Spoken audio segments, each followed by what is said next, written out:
Après avoir vu donc le modèle linéaire, bon, la variation de absolue en y était directement dépendante de la variation absolue en x, par l'entremise du coefficient angulaire a. Pour le modèle logarithmique, la variation absolue en y était dépendante de la variation relative par rapport à x.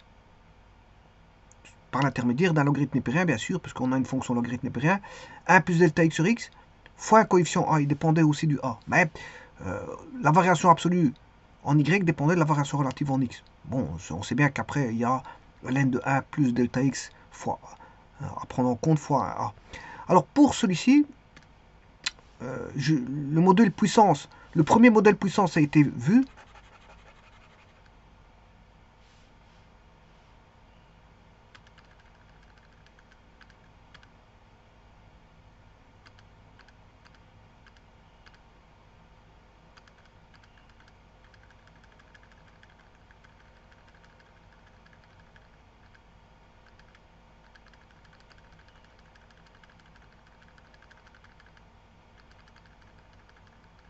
C'est ça.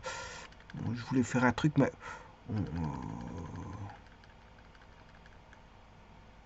bon, j'ai rien dit. Je vais revenir en arrière. Donc delta y égale delta x. Delta y est 1 plus delta x sur x. Ah. Et donc le modèle puissance, le premier modèle puissance, il a été vu. Hein.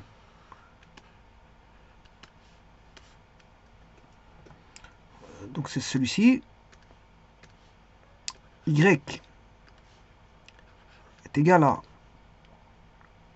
à x exposant p. Et là, on avait le delta y sur y étoile est égal à 1 plus delta x sur x étoile. Attention, exposant p. Le tout moins 1. On soustrayait 1. Voilà, ça c'est pour le modèle puissance. Maintenant, il y a un second modèle puissance. Le second modèle puissance, c'est non plus le x qui est variable, c'est plus la base qui est variable, mais c'est l'exposant qui est variable.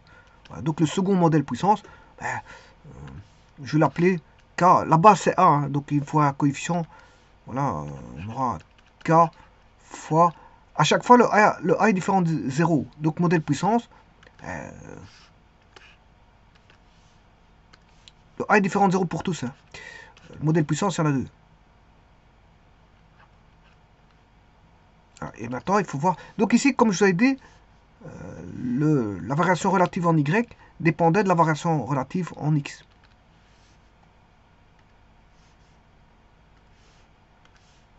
Variation absolue dépendait de la variation absolue ici. Variation absolue dépendait de la variation relative en x. La variation absolue en y dépendait de la variation. Enfin, la variation relative en y dépendait de la variation relative en x pour le modèle puissance avec x variable. Maintenant, voyons voir.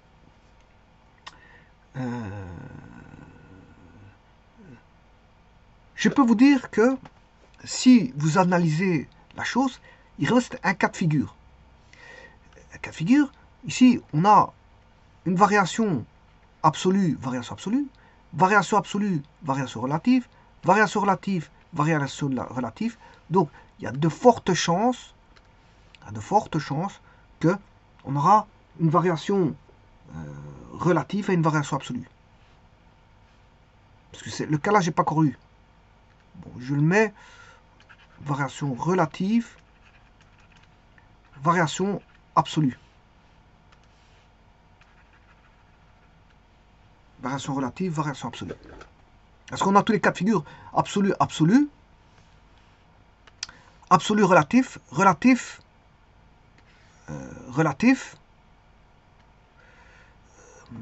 Eh bien, on doit probablement se dire qu'on aura relatif absolu. Bon, rien ne le prédit, rien ne le présage, mais on va voir ça tout de suite. Alors, je vais construire cette fonction-là, qui est y. Bon, je vais mettre un curseur, hein, curseur que je vais appeler k. Ouais. Je vais laisser a, ça c'est ma base. Je vais laisser pour ma base. Alors ici, je vais l'appeler K. Et donc, j'aurai Y est égal à K, A, exposant X. Voilà. Bon, bien sûr, le A doit être différent de 1, sinon on a une droite. Bon, il faut vraiment un modèle puissance. Il faut un modèle puissance. Et le A peut pas être négatif, bien sûr. Hein. Ça, c'est par définition. Le A peut pas être négatif. Ni nul, d'ailleurs. Le A doit être plus grand ou égal à 1. Voilà. Bon, on va se dire ça comme ça. Et donc là, on a... Et donc, je vais créer, bien sûr, mon point. Je prends un point variable. CD.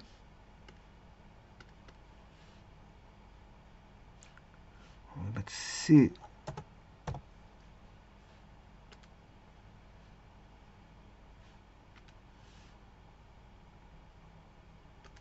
Et D. De telle manière à avoir C, virgule, F de C. La variation va porter sur de C à D, suivant X bien sûr, F de D, 2.28.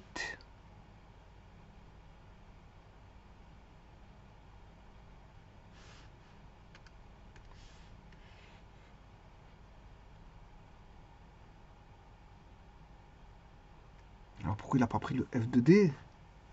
Où est mon point? Ah ouais, c'est parce que bon, ils veulent tous les deux 1.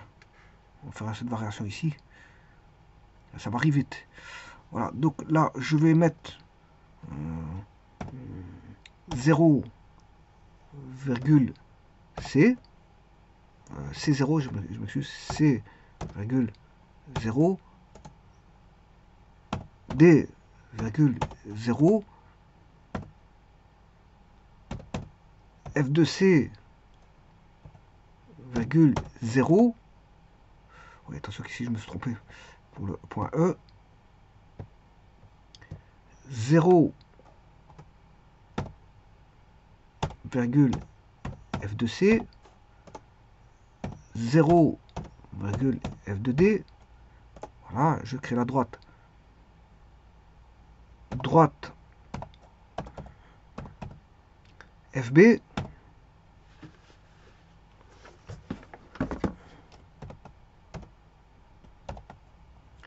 Droite EA.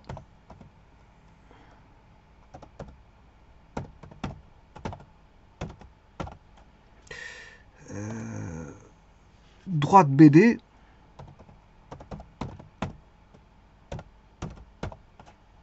Et voilà, et je vais chercher juste l'intersection.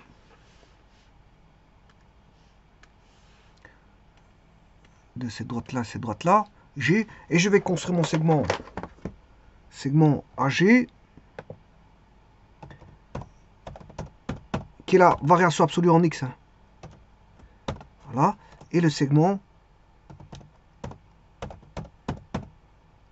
G,B. Voilà, qui est la variation absolue en Y. Donc j'ai les deux variations absolues, une en X et une en Y. F, je peux le laisser. La droite là, je peux l'enlever, je peux enlever cette droite là. Et je peux aller chercher, enlever la droite ici. Voilà. Et donc j'ai les variations en X et en Y par rapport à un point X donné. Donc là je peux faire varier le point D. Voilà. Comme je peux faire varier le point X.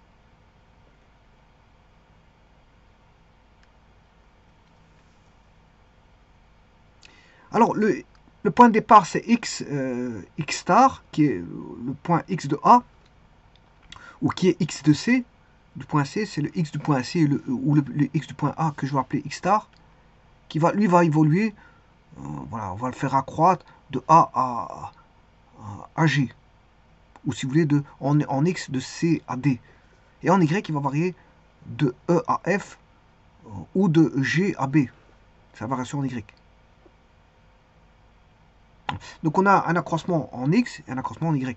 C'est-à-dire qu'on a une variation relative, je m'excuse, une variation absolue en x qui est de A à G, le segment AG, la longueur du segment AG, et une variation en y qui est la longueur du segment GB.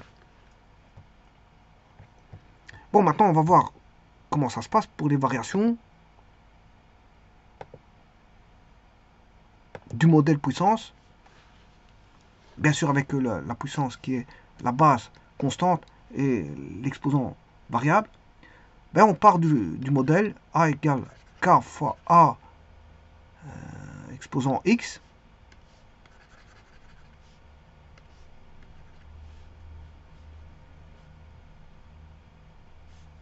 Alors je rappelle que delta Y c'est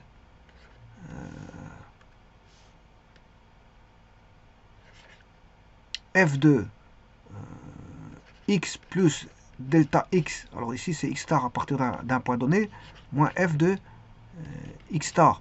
En d'autres termes ici, vous aurez compris que c'est b moins g ou f moins e.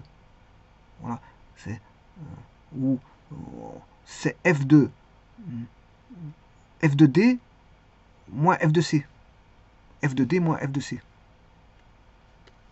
F de d moins f de c, ou si vous voulez, c'est yd moins y de c, du point C. Et là, vous avez l'accroissement relatif, qui est tout simplement un écart. Voilà, je m'excuse, c'est la variation absolue, qui est la différence des y. La différence des y. Différence des y. Delta y. Eh bien, je pratiquais ça dans le modèle, second modèle puissance, avec le A constant.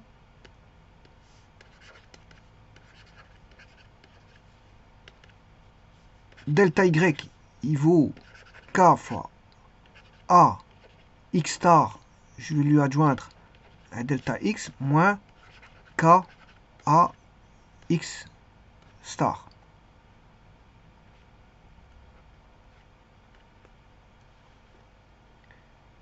Alors je vais étudier en... Bon, de ça on ne sait rien sortir.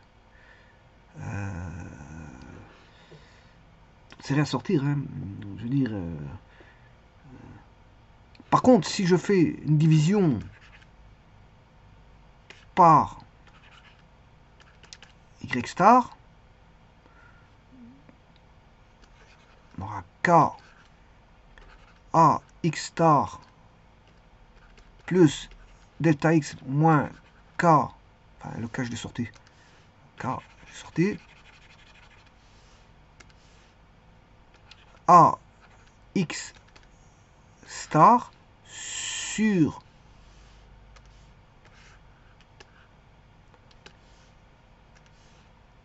K A x star. Bon, déjà le K ici disparaît.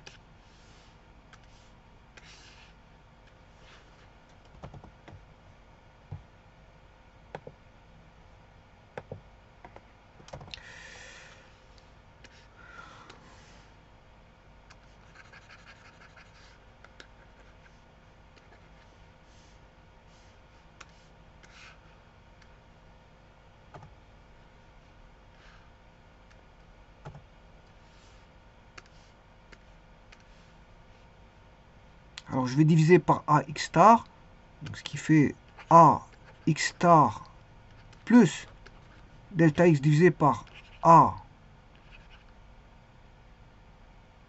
Mais attention qu'ici je me trompe, parce que c'est pas ça.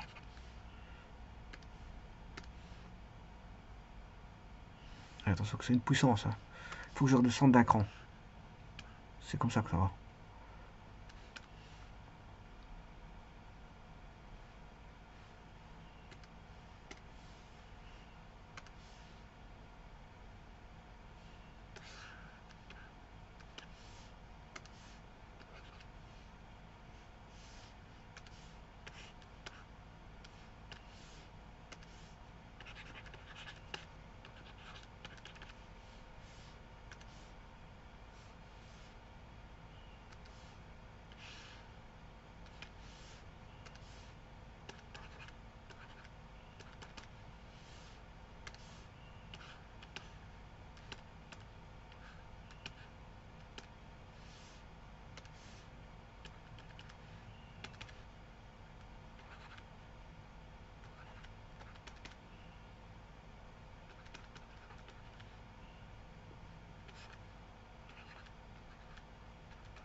Bon, celui-ci vaut 1, hein. Donc ça fait moins 1.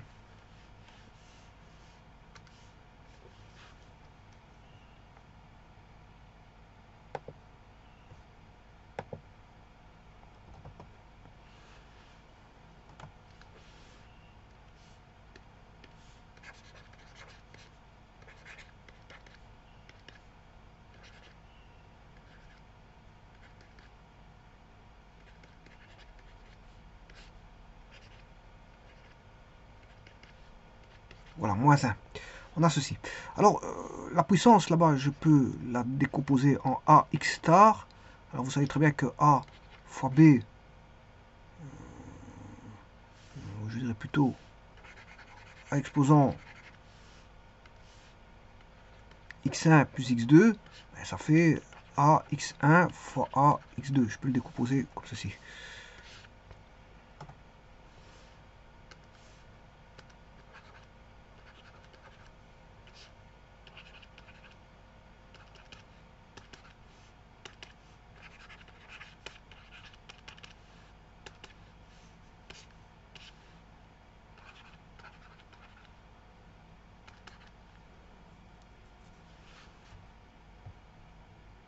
Donc, c'est bien ce que je disais au départ. Hein. C'est bien ce que je disais au départ. On a bien delta y sur y star qui est égal à A delta x moins 1. Donc il dépend bien de la variation. La variation relative en y dépend de la variation absolue en x. La variation absolue en y dépend de la variation absolue en x. Alors bien sûr, je vais le vérifier. On va vérifier tout ça. Donc la variation relative, ben, je vais faire la division du segment, c'est BG, segment BG, je l'ai, et je disais par le Y star, qui est le point A. Le point A, bien sûr en Y, hein, Y de A. Et Y de A, c'est F de...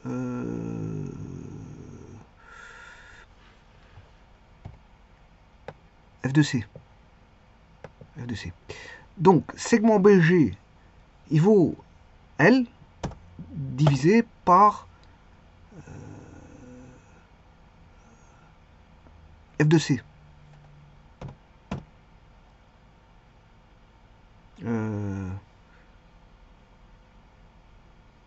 Oui, c'est voilà, voilà, c'est F de C. J'ai bien dit que le F de C donnait le Y de A. Oui, c'est ça, c'est bon. Alors, maintenant, je vais regarder, calculer.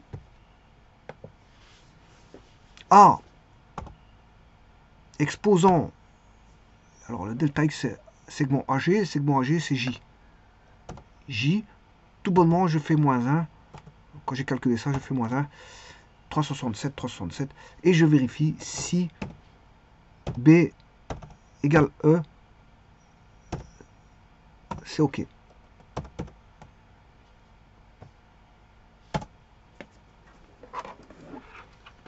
Alors je vais changer. On a toujours OK.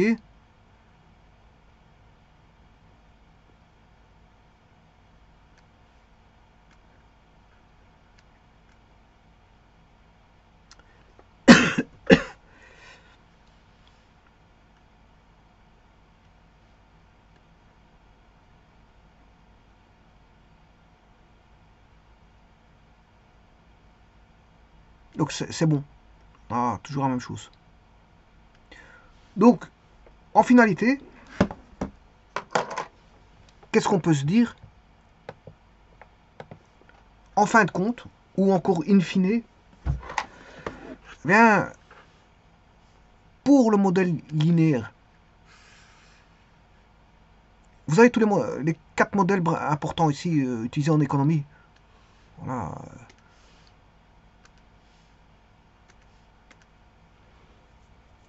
Et vous avez les 4 modèles ici. Modèle linéaire, modèle logarithmique et deux types de modèles puissance. Donc ici.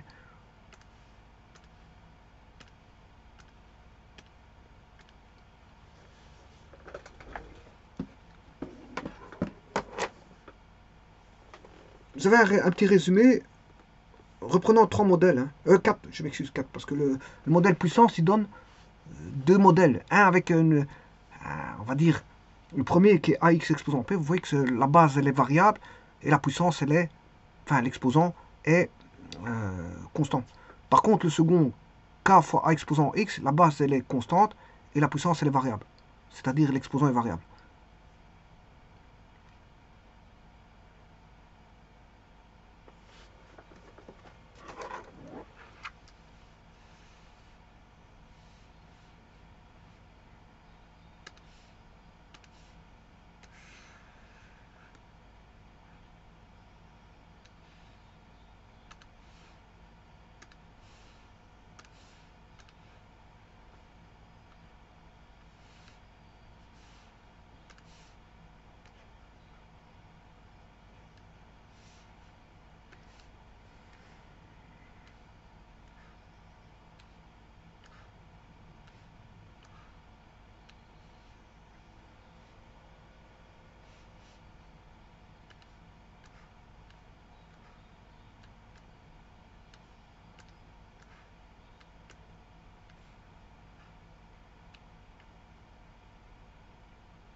Je vous remercie.